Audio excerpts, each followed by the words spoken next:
se realizó un delito, entonces que tiene que investigar. Pero esto no en sí no inició el proceso. Te voy a explicar. El momento en que el proceso inicia formalmente es de la instrucción fiscal. Cuando empieza la instrucción fiscal y se acusa a una persona es cuando técnicamente inicia el proceso. Ahora, el proceso penal tiene dos mitades. El proceso como tal y la fase preprocesal, que es la de investigación previa. En la parte de investigación previa, una persona todavía no está procesada ni imputada. Te están investigando, nada más. Entonces, en esta parte de investigación previa puede existir o no existir algún tipo de diligencias que quizás haya que pedir al juez, como por ejemplo, no sé, eh, digamos que se le pide al juez el poder intervenir la línea telefónica. Esto obviamente es una violación de derecho y solo un juez lo puede hacer, pero esto se puede realizar durante la etapa de investigación previa. ¿Por qué esta etapa de investigación previa es importante?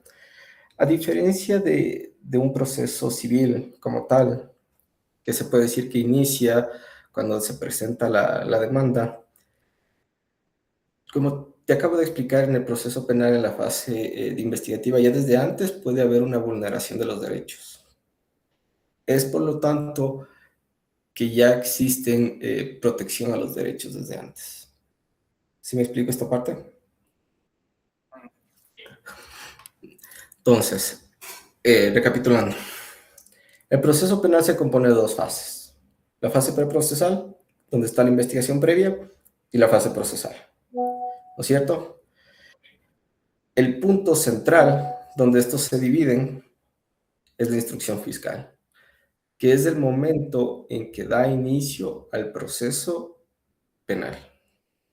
¿Ok? Ya. Ahora, se considera como la fase preprocesal también un elemento o una parte importante de lo que es el proceso penal, porque ya desde esta se pueden vulnerar derechos. Y como ya se pueden vulnerar derechos por investigaciones, ya tienen la protección de los principios del derecho penal y los derechos constitucionales. ¿De esta parte estamos claros? Ya, entonces, eh, tomé la información, hice la información de acuerdo a lo que estaba en el sílabus, entonces empezamos con la noticia del delito y la denuncia. Como tal, esto encuentras en los artículos 421 y 430 del COIP. Ahora, ¿cómo se puede presentar una denuncia? Una denuncia puede ser tanto oral, que es cuando cualquier persona se acerca al servicio de atención de la fiscalía y dice, vengo a presentar una denuncia. Ellos se sientan con un trabajador, un servidor público, y les explican cómo es el delito, o sea, cómo sucedió. Para esta denuncia oral no es necesario abogado, no se necesita un abogado. Ahora, si la persona quiere elaborar mejor la denuncia, puede recurrir a un abogado para que le dé redactando ya con fundamentos jurídicos y las pericias pertinentes, y por eso también puede ser escrita. Entonces, formas de presentar una denuncia oral y escrita. No es necesario un abogado para hacer estas. Ahora, obviamente, ¿qué debe contener una denuncia? Debe contener toda la información relevante a lo que haya pasado, como por ejemplo el lugar donde sucedió, cuál fue el daño, posibles testigos, posibles cámaras, quizás reconoció alguna cosa del delincuente, por ejemplo algún tatuaje o cualquier cosa. Es básicamente describirle todo lo que recuerda de ese momento al servidor público. Esto puede ayudar, obviamente, para la posterior materia probatoria, para la identificación del delincuente en caso de que no exista. Entonces, básicamente, resumidas cuentas, todo lo que tenga que ver con eso. Digamos que es una estafa. Digamos que me estafaron. Ok. Digamos que me hicieron una estafa por Mercado Libre. Entonces, ¿qué hago? Yo presento cualquier correo, cualquier chat que haya sucedido con esto. Entonces, básicamente, presentar toda la información que tenga que ver con el tema. Ahora, hay ciertos incentivos para denunciar. Realmente no se toma en cuenta y realmente no existe mucho. Es como, por ejemplo, los delitos graves, pueden haber recompensas de cierto tipo de económicas. Obviamente, por la realidad del país es mejor no decir nada, pero ahí está. También existen, posteriormente, si por ejemplo, como pudiste ver en estos casos, en el caso del asesinato de Villavicencio, hay personas que pueden, para una reducción de pena, atenerse a colaborar con el Estado para la reducción, vale la redundancia. Ahora, sí existen mecanismos de reserva y protección del denunciante en algunos casos, pero realmente no es tampoco muy común que se utilice. Obviamente se puede hacer de forma anónima una denuncia, porque vuelvo y te repito, ¿qué es la denuncia? ¿Qué es lo que hace Contraloría al enviar? Es simplemente dar la noticia criminis al fiscal, para que el fiscal sea el encargado de iniciar la investigación y posteriormente el proceso, como tal, formalmente. ¿Estamos hasta ahí claros? Ya. Existe en algunos casos obligatoriedad en denunciar. Generalmente, para las personas como tú y como yo, esto no es necesario. Pero a ciertas personas en posiciones, como por ejemplo los servidores públicos, ellos tienen una obligación de hacerlo. Inclusive hay un delito para las personas que no hagan la denuncia como tal. ¿Por qué se hace esto? Obviamente es un tipo de incentivo y también la búsqueda de lo que sería una omisión. Apoyar el delito por una omisión. Ahora, ¿quién tiene la obligatoriedad? Ya te dije, los servidores públicos. Si, por ejemplo, tú ves que tu jefe está realizando peculado, oye, me mandas un mensajito, vas y denuncias, ¿sabe qué? Mi jefe está haciendo peculado, este es el nombre y por esto creo que está pasando. Ahora, responsabilidad de los profesionales de la salud. Ellos tienen la responsabilidad de informar siempre que exista violencia intrafamiliar o algún tipo de abuso sexual. Si, por ejemplo, llega una niña y ven que tiene un golpe en el ojo, le empiezan a hacer exámenes y se dan cuenta de que existe la posibilidad de que haya sido violada, ellos tienen la responsabilidad de informar de este tipo de cosas. Es igual con los directores de centros educativos. Deben reportar algún tipo de abusos a menores. Ya se ha visto que hay profesores que a veces abusan sexualmente a los menores. Obviamente, cuando esta noticia llega al director, el director eh, debe denunciar. Ya un poco más técnico y avanzando las cosas, si el director no denuncia, tiene conocimiento de que profesor A está abusando a niño B y lo sigue haciendo y el director aún no denuncia, se le puede imputar por omisión de un delito como coautor. ¿Sí me explico en esta parte? Ya. Entonces, en resumido, ¿quiénes tienen una obligación de acuerdo al Código Penal de denunciar? Servidores públicos, profesionales de salud y directores de centros educativos. Ahora, obviamente, sobrellenar con denuncias falsas conlleva riesgos. Es por eso que las denuncias malintencionadas pueden enfrentar tanto sanciones penales o civiles por lo que sería abuso de derecho.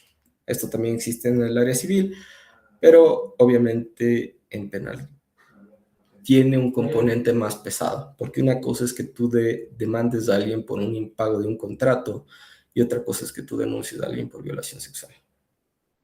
Entonces, obviamente, uno llega a ser más gravoso que el otro, o sea, cargar más responsabilidad.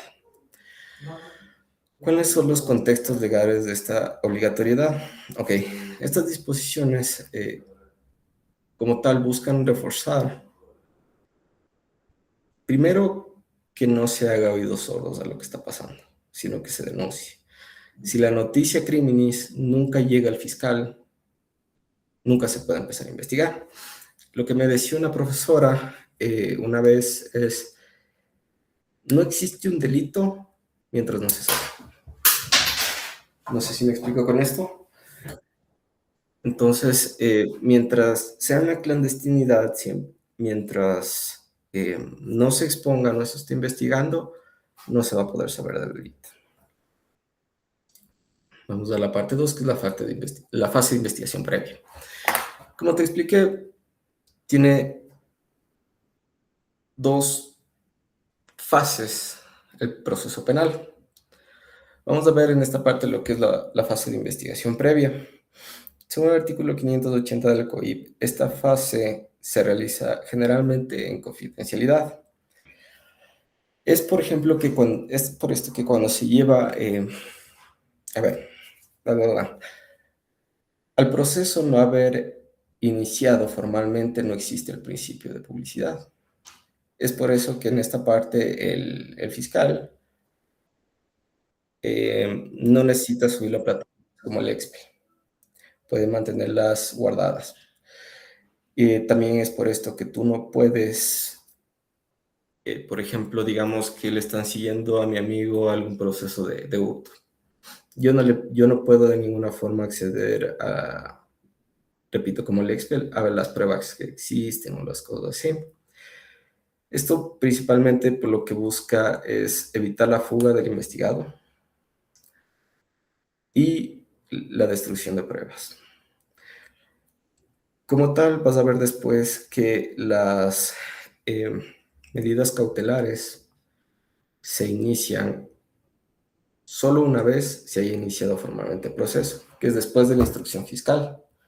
Pero antes no se los pueden hacer. Se pueden hacer algunas medidas de protección, pero como tal, medidas cautelares, especialmente como lo que sería la prisión preventiva, no se puede en la fase de investigación previa. Una persona ya debe estar imputada por un delito para poder tener esa violación o romper esa barrera tan grande de lo que son los derechos. Ahora, la objetividad del fiscal. El fiscal en todo momento debe ser imparcial y obviamente investigar cualquier tipo de indicio que sea relevante. Te voy a explicar una cosa terminológica que te va a servir. Nosotros le llamamos pruebas a base, o se le puede llamar pruebas a todo lo que se encuentre. ¿Qué quiere decir? Digamos que se encuentra el semen de un violador dentro de la chica. Y puedes decir, bueno, aquí está la prueba. Esto solo es un indicio. Lo que nosotros a veces quizás de forma por simplista les decimos pruebas, no se convierte en prueba hasta una vez que exista la audiencia oral, ya al final del proceso. Antes de eso, que es de una investigación previa, que es de la instrucción fiscal y que es de la audiencia preparatoria, esos solo son indicios probatorios, pero no son pruebas. Cuando se ejecuta o cuando se practica las pruebas dentro de la audiencia oral, ahí se vuelven pruebas. Pero esto es más terminológico, espero que tu profesor no esté tan atrapado, pero es para que lo entiendas. El plazo de oración. A ver,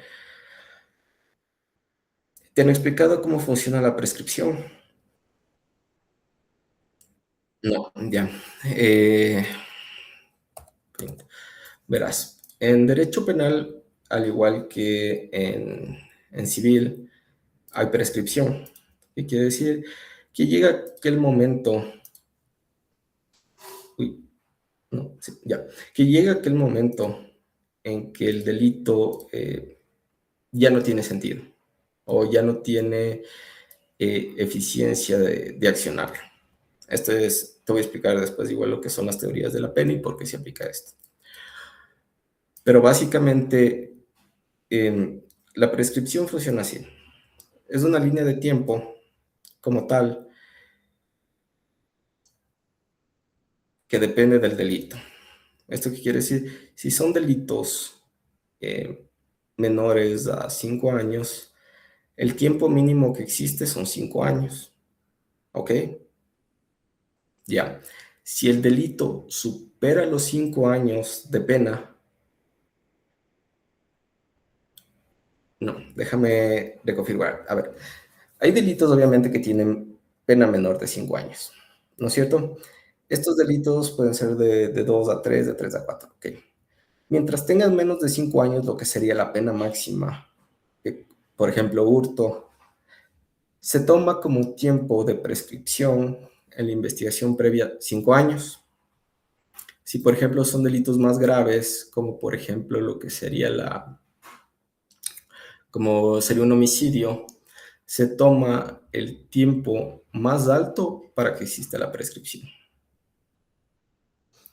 ¿Me entiendes? Ya. Ahora, esta es una parte muy técnica de lo que, o sea, ya. Entonces, durante todos esos 5, 10 años, dependiendo del caso, puede llevarse una investigación previa. Ahora, generalmente, ok, ¿qué pasa? Digamos que han pasado 9 años. 9 años y el delito es 10. Y aquí se acaba la investigación previa, se hace la instrucción, disculpa la letra, la instrucción, y básicamente tú dices, bueno, quedaría un año para que prescriba. Entonces tiene un año para que pase todo el proceso. Y eso no es así. En derecho penal, la prescripción de la acción y obviamente hasta llevar el juicio tiene dos momentos. Se divide en dos.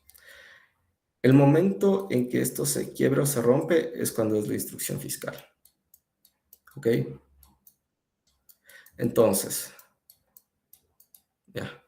Entonces, digamos que el tiempo de investigación previa fueron 10 años, ¿no es cierto?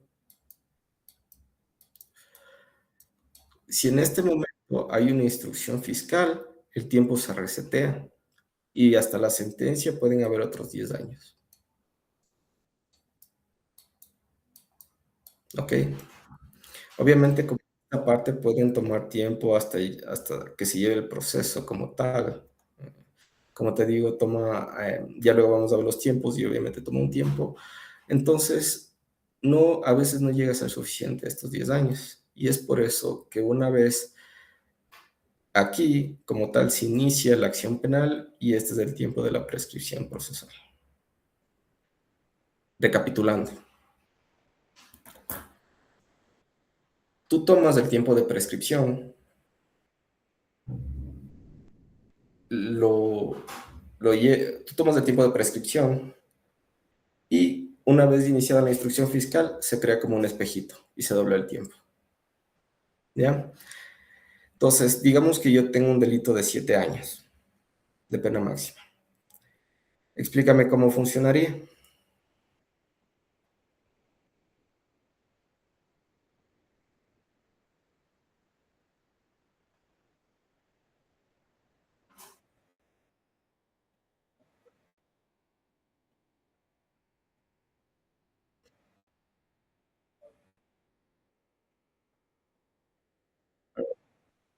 No, no, no, no.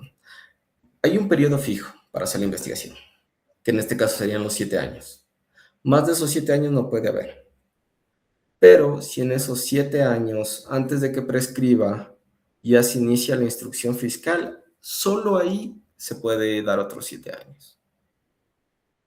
Ya, entonces, digamos que yo cometo un hurto, el tiempo máximo hipotéticamente son 2 años. ¿Cómo funciona ahí? ¿Cuánto tiempo es de investigación previa? Ya. Como te expliqué, cuando los delitos son menores a 5 años, el mínimo es 5 años. Entonces, si yo cometo un hurto que tiene 2 años de prisión máxima, por ejemplo, el tiempo mínimo que tendría el fiscal para investigación son 5 años. Y obviamente, si inicia la instrucción fiscal, ¿cuánto tiempo habría para que se termine el proceso? Ya. A ver, a ver, vamos por puntos.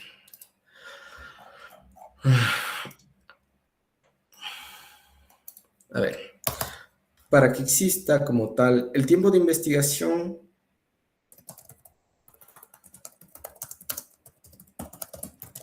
el tiempo de investigación como tal se puede decir, ya, el tiempo de investigación como tal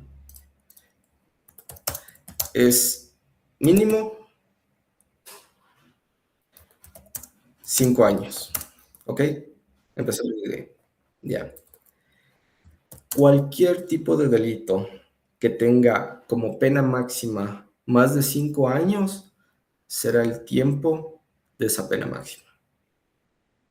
Véase que si alguien comete una violación y digamos que la pena máxima son 15 años, hay 15 años para poder investigar. ¿Hasta ahí estamos claros? Ya. Ahora, para evitar la prescripción, porque obviamente el proceso también toma tiempo, una vez se inicia, una vez se inicia el proceso y obviamente pasa lo que sería la instrucción fiscal, el tiempo de los 15 años se resetea, vuelve a cero. Ya. Es como te explico, o sea, hay veces y algún tipo de delitos que quizás el tiempo de investigación por haber razones o inclusive algo que se llaman como cold cases pueden llegar a tomar más de los 15 años. Entonces, digamos que pasan 14 años y se logra obtener información, toda la información necesaria para poder condenar al violador.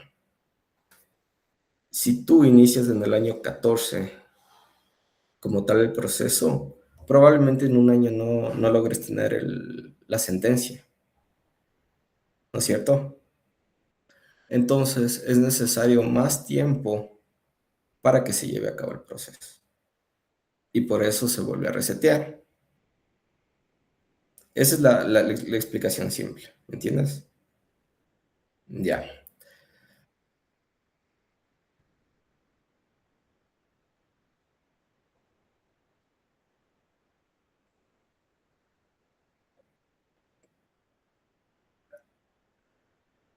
No, vuelve a iniciar el tiempo para que haya el proceso. Ya, entonces, es la explicación simple. Y quizás es la que bien te puede pasar, profesor, pero más que nada que entiendas en tu mente. La explicación avanzada eso es mucho más compleja. Es mucho más compleja y no sé si tengamos tiempo, pero para que sepas por lo menos, hay una cosa que es la prescripción de la acción. La acción que es esto, es que yo, que fue violado mi derecho, como que yo tengo el derecho a solicitar a la justicia que se inicie el proceso, son 15 años. Obviamente, una vez ya se inicia el proceso, la instrucción fiscal, yo ya ejecuté mi derecho a la acción. Entonces, aquí obviamente inicia el tiempo procesal, ya alejado de lo que sería la prescripción a mi derecho a la acción, pero más enfocado a lo que sería el tiempo procesal para la resolución del caso. No sé si me comprendiste esa parte. Como te digo, es mucho más difícil. Ya, ok. Entonces, la parte simple, volvamos a la parte simple. Te dan 15 años para que puedas investigar cualquier tipo de cosas. Y para que exista la posibilidad de llevar a cabo el proceso, te dan otros 15 años. Se acabó. Es la parte simple. La parte compleja es, yo tengo un derecho a la acción cuando hubo algún tipo de vulneración a mi derecho. Tengo derecho a ir a la justicia y decirle, señor juez, a mí me violentaron un derecho. Entonces, este es un derecho de la persona y son 15 años. En este caso, como el accionante es del fiscal, él tiene 15 años a decir, señor juez, al Estado quiere perseguir a este hombre porque ha violado su normativa. ¿Ok? Entonces, una vez inicia el proceso, la instrucción fiscal, quiere decir que este fiscal ya accionó o ejecutó ese derecho a la acción.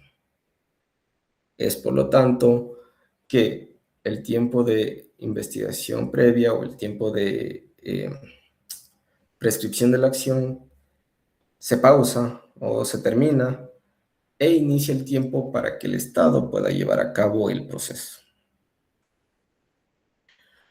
Podemos verlo después con más detalles, pero básicamente así son los tiempos y esta es la parte sencilla. ¿Ok?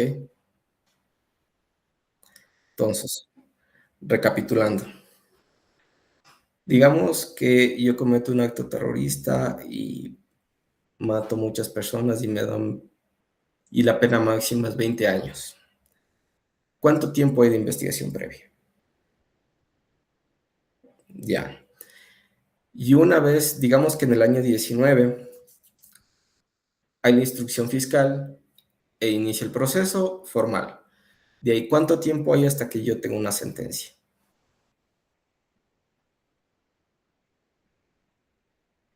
El espejo, exactamente lo mismo. Si el,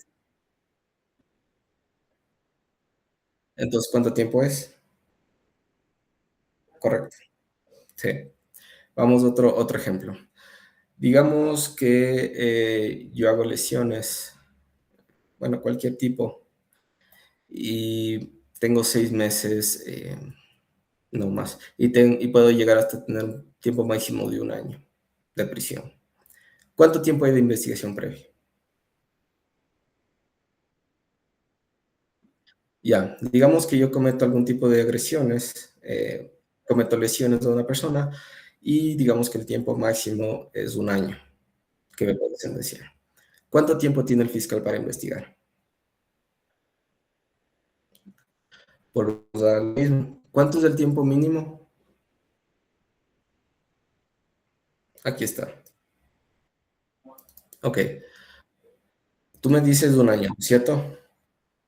Ya te expliqué antes, ¿cuánto es el tiempo mínimo? Ya, entonces, si mi pena máxima puede ser un año, ¿cuánto tiempo tiene el fiscal? Correcto. Y una vez ya iniciada la instrucción fiscal, ¿cuánto tiempo tiene el Estado para que dan una sentencia? Correcto. Hagamos otro ejemplo. Digamos que yo cometo un delito de 4 años. ¿Cuánto tiempo tiene el de investigación fiscal? Ok. Y obviamente, instrucción fiscal y tiempo para sentenciarme, ¿cuánto tiempo tiene? Ya. Entonces ahí creo que ya está un poco más clara cómo es la cosa. Ya, entonces eso básicamente es el tiempo que existe como tal, como plazo de duración de investigación previa. Ya.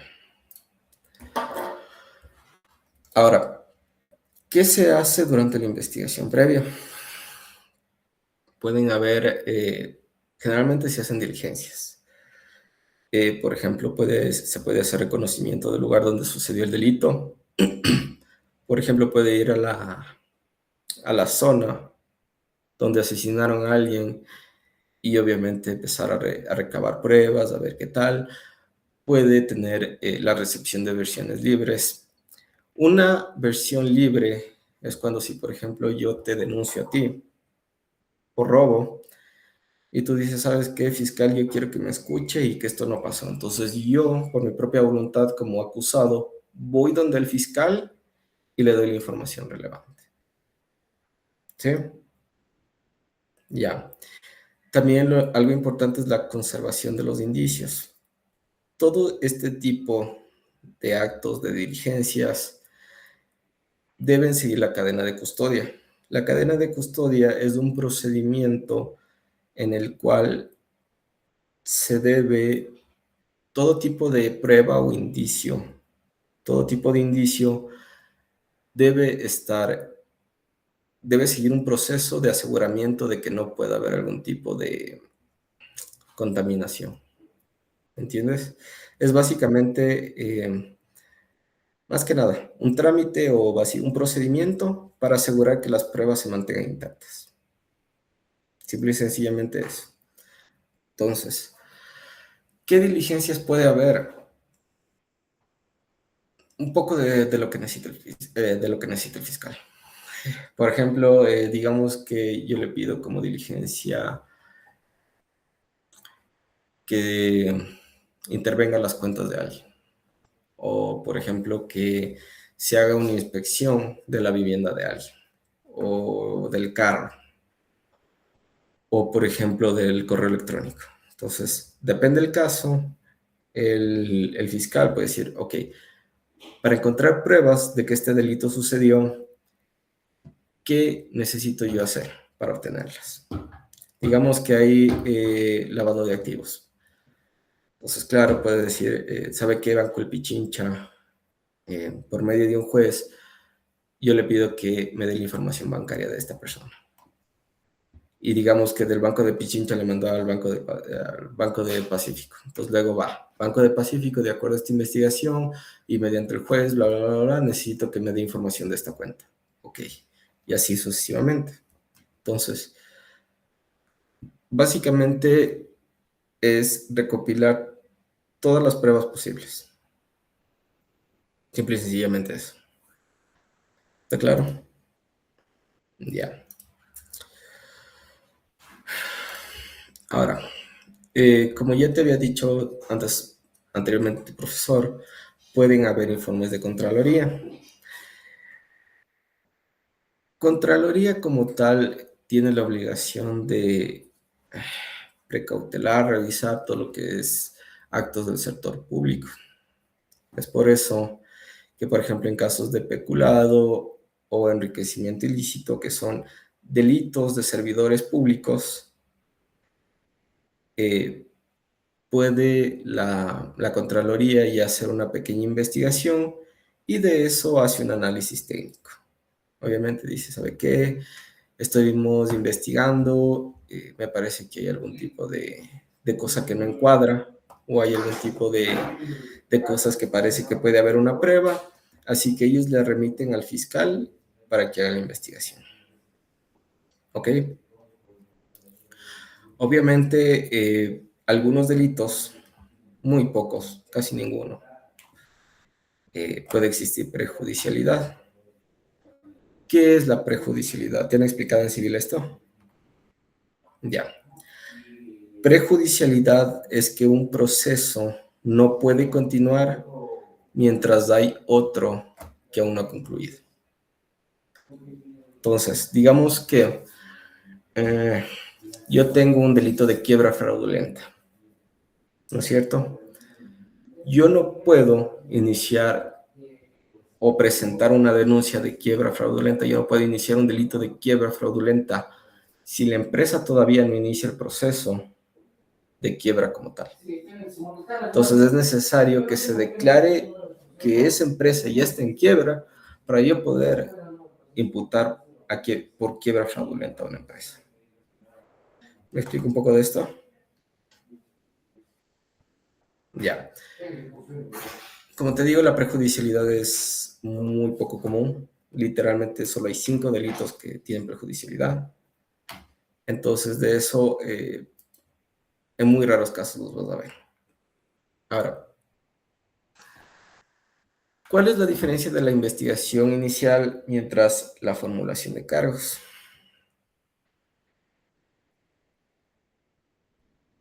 Un fiscal puede estar investigando a una persona, pero desde el punto solo está siendo investigada.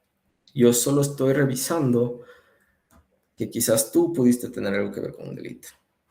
Y yo todavía no te he imputado, o sea, yo todavía no te estoy acusando de que cometiste un delito. ¿Sí me entiendes de esta parte? Ya. Obviamente, para yo decirte, usted, señor, es un asesino, yo debo ya tener ciertas pruebas, las pruebas suficientes como para poder acusarte. Caso contrario, pese a que se haga la instrucción fiscal, probablemente no pase. Si, por ejemplo, yo soy fiscal público, voy al juez y le digo, Pepito asesinó a Carlos. El juez te va a decir, ok, ¿qué pruebas tiene de que Pepito asesinó a Carlos? Y le digo, no sé, ninguna. El juez te va a decir, ok, yo no voy a iniciar un proceso si tú no me puedes indicar lo mínimo de que Pepito asesinó a Carlos.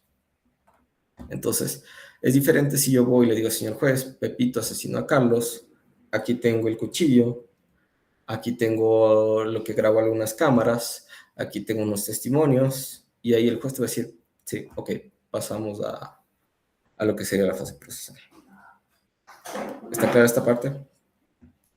Ya, entonces, mientras no haya una instrucción fiscal, la persona investigada no está siendo acusada de ningún delito, no tiene todavía iniciado ningún proceso y nada asegura que siquiera va a iniciar el proceso, mucho menos de que va a ser condenado.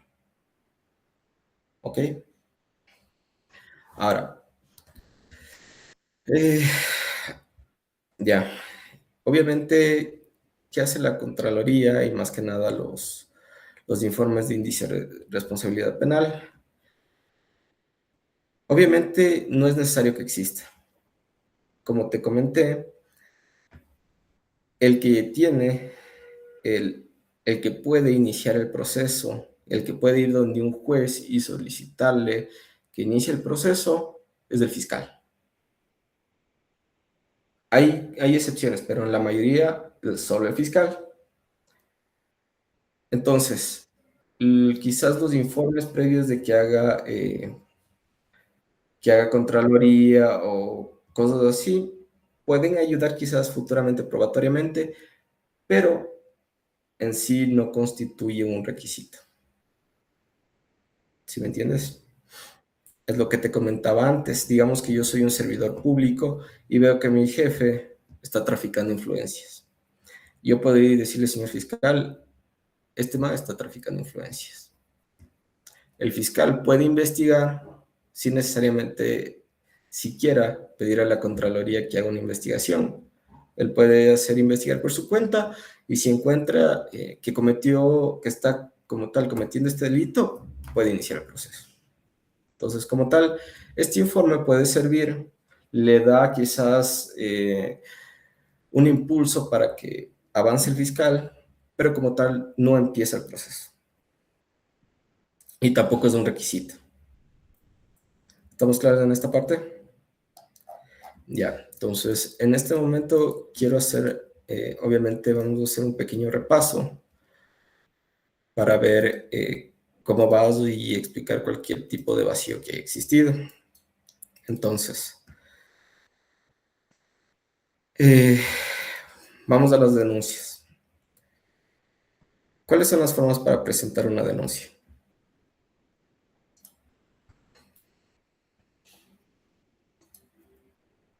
¿En qué forma yo puedo presentar una denuncia? Ujú.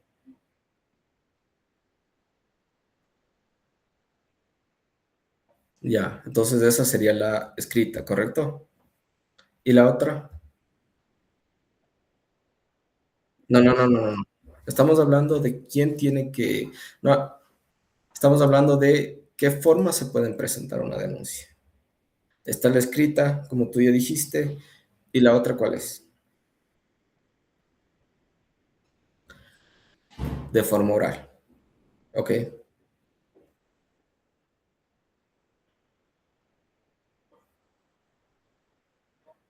ya, ok, no, yo entiendo, no. Porque si te va a preguntar el profesor cuáles son las formas, cuáles son las dos formas, tú no le puedes unificar, ¿ok? ¿Por qué? Porque de eso tampoco está en el COIP. Entonces yo puedo entender que tú quizás para simplificar, porque te entiendo, es básicamente lo mismo, en cierta forma, realmente no hay sentido diferenciarlos, pero por ahora debes de entender eso, que se puede hacer tanto de forma escrita como de forma oral. Y en ninguna de estas formas es necesario un abogado, ¿ok?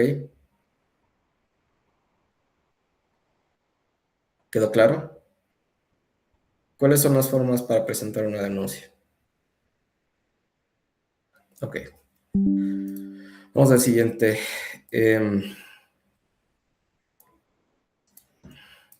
¿Quiénes están obligados a presentar la denuncia? ¿Ya? ¿Ya? Ok, personal de la salud en violencia intrafamiliar o sexual.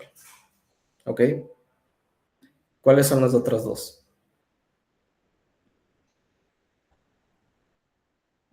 No, no, no, no, no. ¿Quiénes están obligados a denunciar? Volvemos. ¿Quiénes tienen obligación de denunciar? Los servidores públicos, los profesionales de la salud y los directores de centros educativos. ¿Ok? Ya. Entonces, recapitulemos. ¿Cuáles son los tres tipos de personas que deben obligatoriamente presentar una denuncia? Ya. Vamos,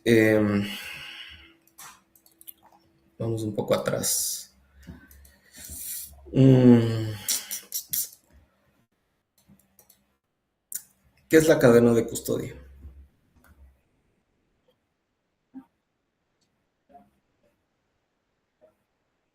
Ya, te reformo. La cadena de custodia es el proceso que debe llevar la policía y la fiscalía para que las pruebas no exista ningún tipo de alteración o se infecten, por decirlo así. Entonces, es un procedimiento de aseguramiento de las pruebas. ¿Ok? Ya. Ahora, ¿qué diligencias puede hacer el fiscal?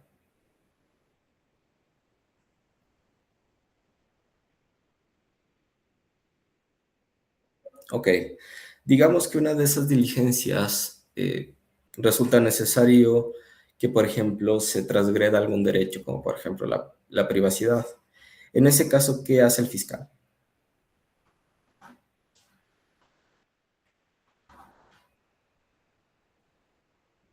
En ese caso, el fiscal va con la única persona que le puede dar autorización de hacer eso y es el juez. Entonces, si por ejemplo el fiscal dice que es necesario de que la policía entre a mi casa y empiece a buscar cualquier tipo de, o sea, dinero por ahí botado, tiene que ir donde un juez, decirle al juez por qué cree que aquí se van a encontrar pruebas y el juez tiene que autorizarla. De cualquier otra forma, un fiscal no puede entrar. Entonces, si no hay una autorización judicial, un fiscal no puede transgredir ningún derecho. ¿Ok? Ya.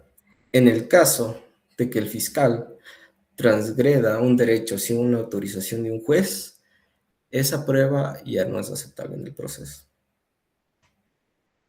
Entonces, digamos un caso. Digamos que yo soy un narcotraficante.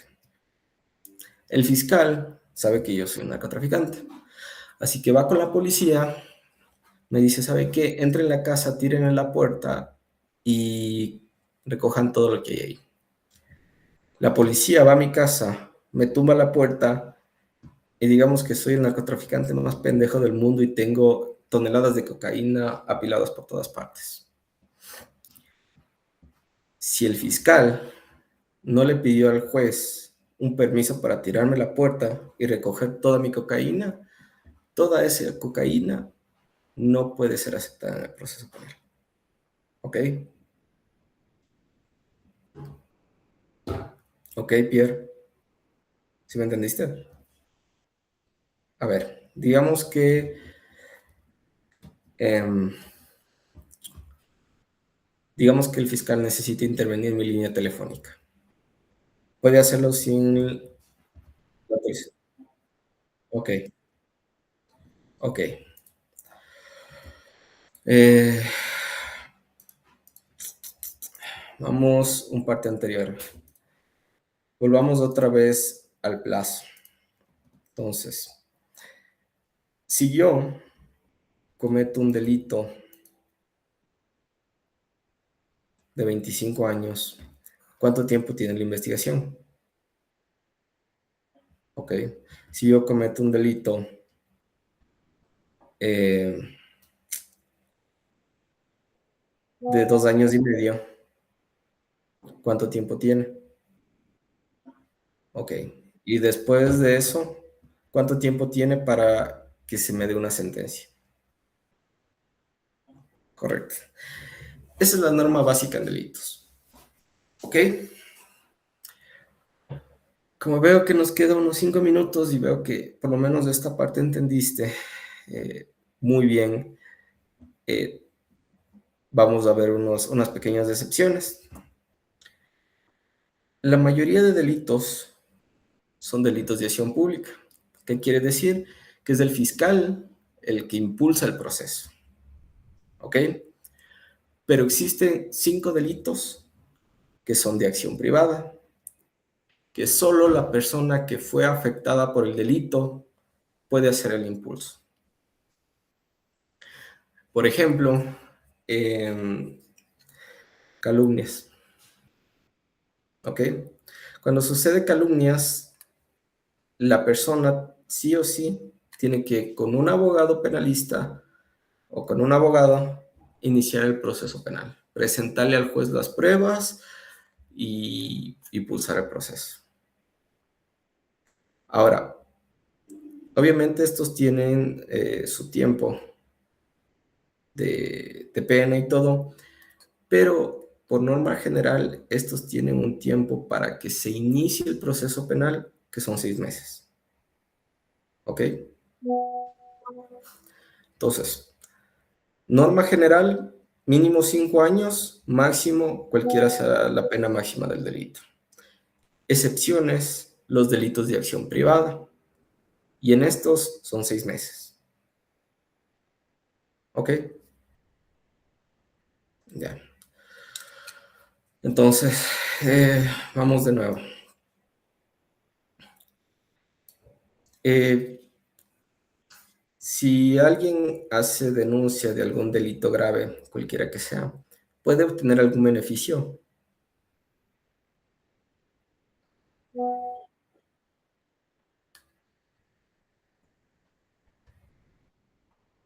Ya.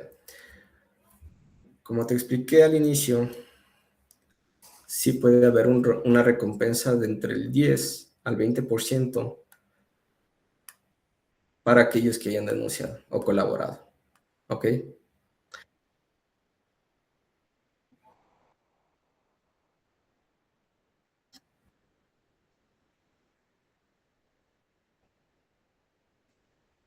A ver, repíteme.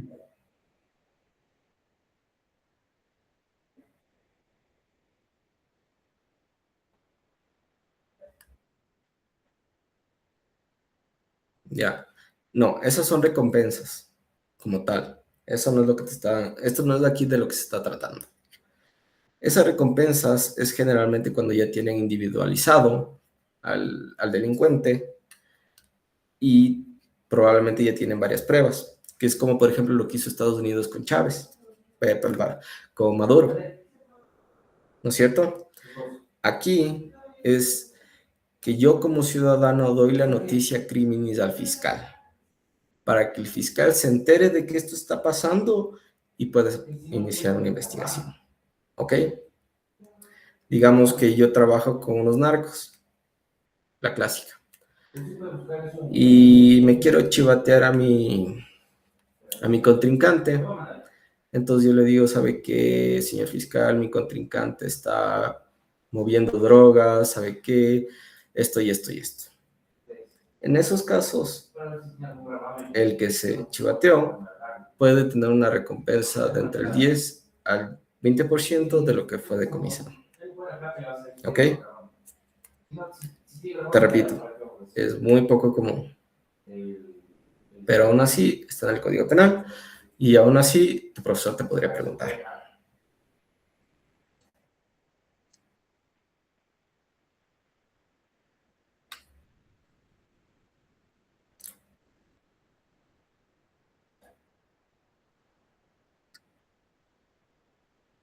Ya, entonces, ¿qué te van a preguntar? ¿Qué te van a preguntar?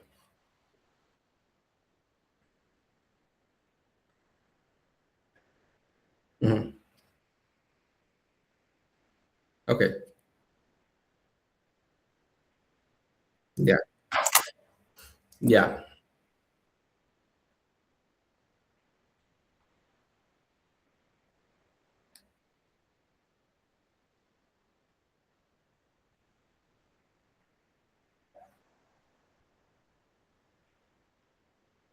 ok. Como tenemos una segunda hora de clase, vamos a ver este tipo de cosas, ¿ok? Yo te voy a mostrar cómo es una denuncia y te voy a explicar cómo la debes llenar. Y vamos a tener un tiempo para que la llenes como tal. Pero es importante que no solo sepas llenar, ¿ok? Sino que entiendas el trasfondo teórico de lo que estás llenando. ¿Por qué? Porque si tú no conoces el trasfondo teórico de lo que tú estás llenando, estás haciendo simplemente un formulario. No estás llenando una denuncia o una demanda. ¿Ok? Y vuelvo al punto. Si tú no entiendes ni el delito, ni las pruebas necesarias, ni los elementos que pueden llegar a componer como tal, tú puedes llegar a cometer varios errores. Es la diferencia en que tú hagas una denuncia por hurto a una que es de abuso de confianza. ¿Ok? Yo entiendo que no te vas a dedicar a penal y está muy bien, pero de la misma forma que en derecho tributario creo que te dedicabas, no es lo mismo una tasa que un impuesto. Y si tú como abogado presentas una impugnación a un impuesto cuando en verdad era una tasa, ¿qué va a pasar?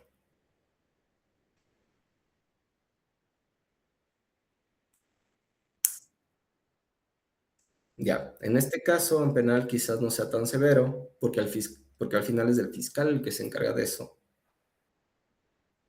pero tú en primer lugar vas a quedar como un ignorante, ¿ok? Entonces, yo entiendo que quizás tú me dices, ok, pero a mí me va a tomar cómo elaborar una denuncia. Está bien, eso lo podemos hacer, pero tienes que entender también un poco de la teoría que está detrás de esto, porque si no, te puedo decir, vas a tener el título de abogado, como muchos que tenemos aquí, pero realmente vas a ser un tramitólogo, que simplemente yo sé llenar esta formulario y ya está. Y si alguien te pregunta entonces, ¿qué tienes de derecho? ¿Qué sabes de derecho? ¿Cuál es la lógica detrás? Y obviamente, como todos, nadie quiere ser un simple tramitador, con todo respeto a las personas. Pero si no quieres saber a alguien, que la gente sepa que tú sabes. ¿Ok? Ya. Entonces, ya solo faltaba una sección que sería la instrucción fiscal. Lo revisamos mañana en la próxima clase. Hacemos una pequeña recapitulación de lo que vimos ahora. Yo te voy a enviar este material para que lo leas y posteriormente voy a ver si pido que se haga un párrafo de este material, unos 2, 3 párrafos de este material para que lo revises. Y la media hora de la próxima clase final te voy a indicar cómo vas a hacer una denuncia, te voy a indicar qué debes poner en una denuncia y vas a redactar una denuncia. ¿Ok? Dale, bien. Entonces, con eso terminamos por el día de hoy. Ya, que estés muy bien. Cuídate.